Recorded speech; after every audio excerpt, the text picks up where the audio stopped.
akan menjelaskan artikel yang berjudul Respon Pasar Terhadap Pengumuman Akuisisi pada Perusahaan Pengakuisisi yang terdaftar di BI tahun 2013 sampai 2017 oleh Putu Putri Larasati dan Dewa Gede Wirama. Adapun nama anggota kelompok 10, yang pertama ada saya sendiri, Nikomang Megina Gayani, ada rekan saya, Nyoman Dianta Anggriawan, dan Nikade Lia Natalia. Baik, presentasi pertama akan dibawakan oleh saya sendiri. Yang pertama itu ada ringkasan. Penelitian ini menguji tentang respon pasar terhadap pengumuman akuisisi pada perusahaan pengakuisisi, studi pada perusahaan yang terdaftar di BI tahun 2013 sampai 2017. Nah, berdasarkan penelitian sebelumnya yang dilakukan oleh Besler dan Murtab 2002, Elat 2017, Nirma dan kawan-kawan 2013, Juas dan Janiru 2015, memperoleh hasil yang tidak konsisten. Namun, penelitian ini konsisten dengan penelitian yang dilakukan oleh Malau dan kawan-kawan 2017, Liliana dan kawan-kawan 2015, dan Rahman 2018. Nah, adapun skema yang digunakan dalam penelitian ini yaitu memperhitungkan kemungkinan hasil yang diperoleh dari bukti empiris mengenai respon pasar terhadap pengumuman akuisisi, dan apabila terdapat kandungan informasi dalam pengumuman akuisisi, investor akan bereaksi dan mengakibatkan perubahan harga saham. Adapun alat analisis yang digunakan dalam penelitian ini adalah one sample to test. Nah, hasil dari penelitian ini menunjukkan pada tabel return realisasi yang dihitung dengan jumlah sampel sebanyak 51 perusahaan selama 7 hari pengamatan menunjukkan bahwa secara umum perusahaan-perusahaan selama periode pengamatan menghasilkan return saham yang positif, yang berarti pengumuman akuisisi memiliki kandungan informasi. Berdasarkan tabel penelitian uji normalitas menggunakan variabel K, menghasilkan nilai probabilitas sebesar 0,484 lebih besar dari 0,05. Hal ini berarti semua data chart pada peristiwa pengumuman akuisisi terdistribusi normal dan berdasarkan hasil uji hipotesis menunjukkan bahwa tidak terdapat respon pasar yang signifikan di sekitar pengumuman akuisisi. Hal ini ditunjukkan dengan nilai signifikansi di atas 0,05 atau 0,458. Dengan demikian, H1 yang menyatakan bahwa terdapat respon pasar di sekitar pengumuman akuisisi pada perusahaan pengakuisisi ditolak. Nah, dari penelitian ini dapat disimpulkan bahwa pasar merespon positif terhadap pengumuman akuisisi, meskipun tidak terjadi peningkatan abnormal return di sekitar pengumuman. Lebih tegasnya, penelitian ini menunjukkan bahwa pengumuman akuisisi tidak menimbulkan respon pasar. Selanjutnya ada motivasi penelitian. Motivasi penelitian ini yaitu berdasarkan hasil penelitian terdahulu yang memberikan hasil yang tidak konsisten. Maka penelitian mengenai respon pasar ini menarik untuk diteliti. Peneliti mencoba untuk menguji kembali mengenai respon pasar terhadap pengumuman akuisisi pada perusahaan pengakuisisi, studi pada perusahaan yang terdaftar di BI tahun 2013 sampai 2017. Dan untuk menunjukkan bahwa para pelaku pasar modal, khususnya investor, sudah terbiasa menanggapi peristiwa akuisisi, sehingga peristiwa tersebut tidak mempengaruhi pilihan investasi dari para pelaku pasar dan pertimbangan bagi investor dalam mengambil keputusan terkait dengan investasi pada perusahaan-perusahaan yang menyelenggarakan akuisisi. Selanjutnya ada masalah penelitian. Masalah penelitian secara umum berkaitan dengan dugaan bahwa terdapat respon pasar di sekitar pengumuman akuisisi perusahaan pada perusahaan pengakuisisi.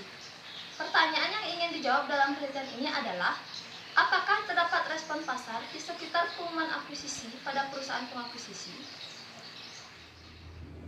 Selanjutnya yaitu bagian landasan teori.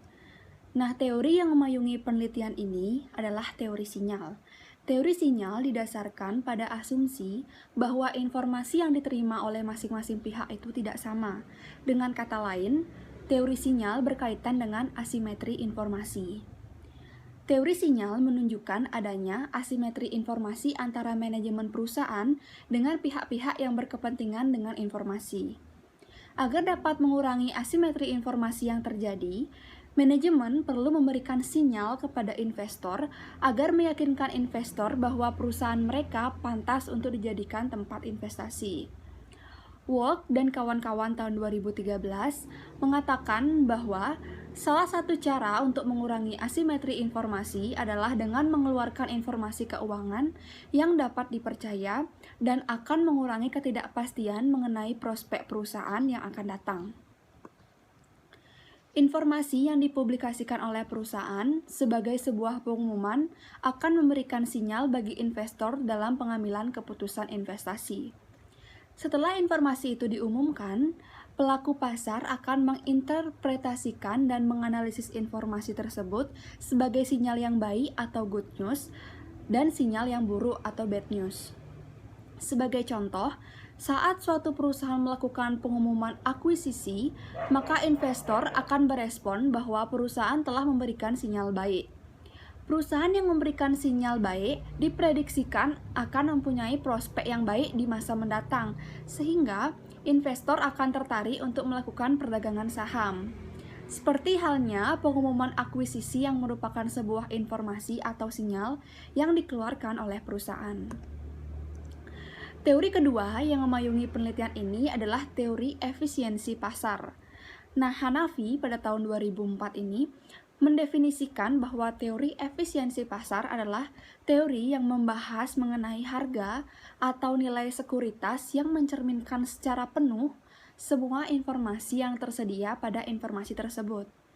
Respon pasar terhadap informasi merupakan hal yang perlu diperhatikan oleh perusahaan, karena harga dari saham perusahaan akan bergantung pada investor.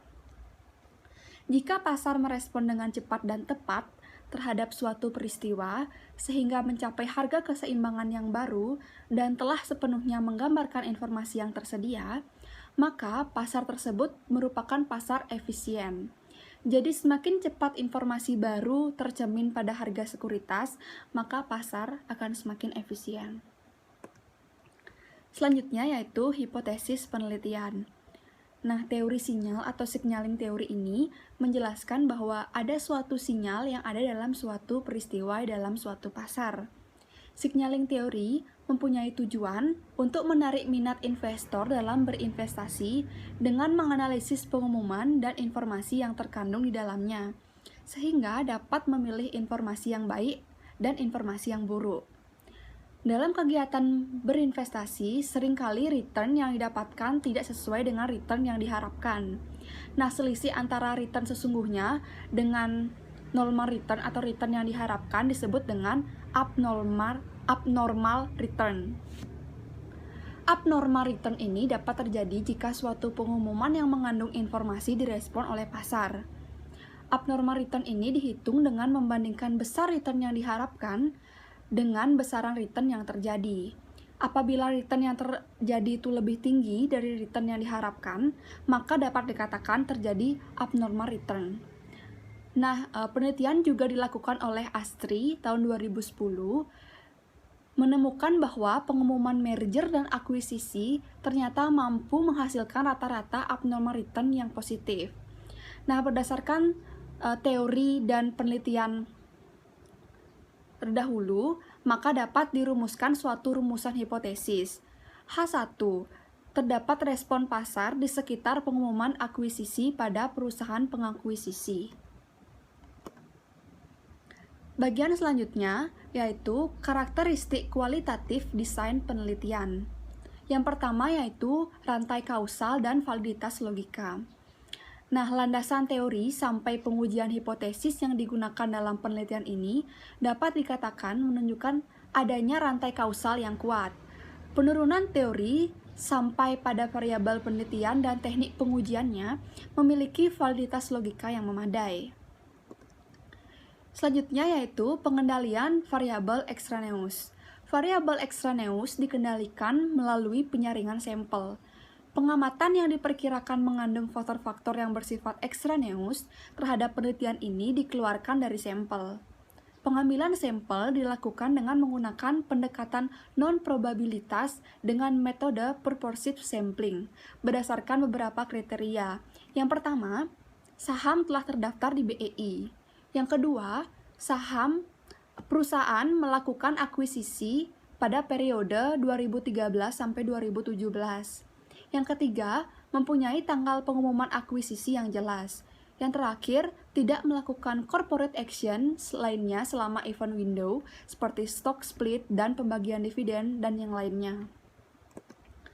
Selanjutnya yaitu validitas internal. Penelitian ini memiliki validitas internal yang memadai. Terdapat konsistensi antara teori, hipotesis, dan identifikasi variabel serta teknik pengujiannya. Dengan demikian, peneliti memiliki dasar yang cukup untuk menyimpulkan adanya hubungan kausalitas antara variabel dependen dengan variabel independen. Baik, saya akan menunjukkan presentasi. Yang keempat, validitas eksternal. Penelitian ini terbatas pada yang pertama, saham telah terdaftar di BEI. Yang kedua, perusahaan melakukan akuisisi pada periode 2013 sampai 2017. Yang ketiga, mempunyai tanggal pengumuman akuisisi yang jelas. Yang keempat, tidak melakukan corporate action lainnya selama event window seperti stock split, pembagian dividen, dan sebagainya.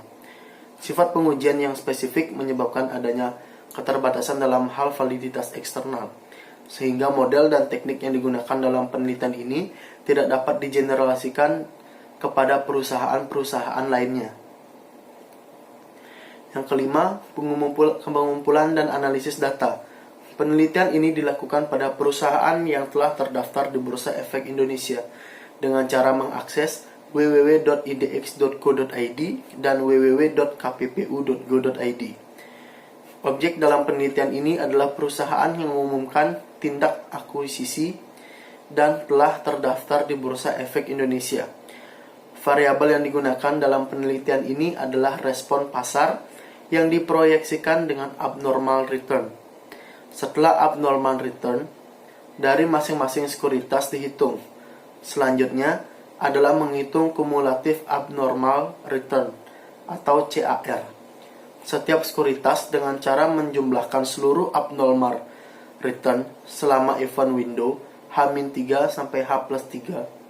Jadi alasan menggunakan CAR dalam penelitian ini karena menurut McKinley tahun 1997, konsep dari CAR diperlukan untuk mengakomodasi beberapa event window. Jadi untuk melihat besarnya abnormal return perusahaan selama event window, maka CAR harus dihitung secara keseluruhan selama event window. Selanjutnya, pendekatan yang digunakan pada penelitian ini adalah pendekatan kuantitatif atau positivism.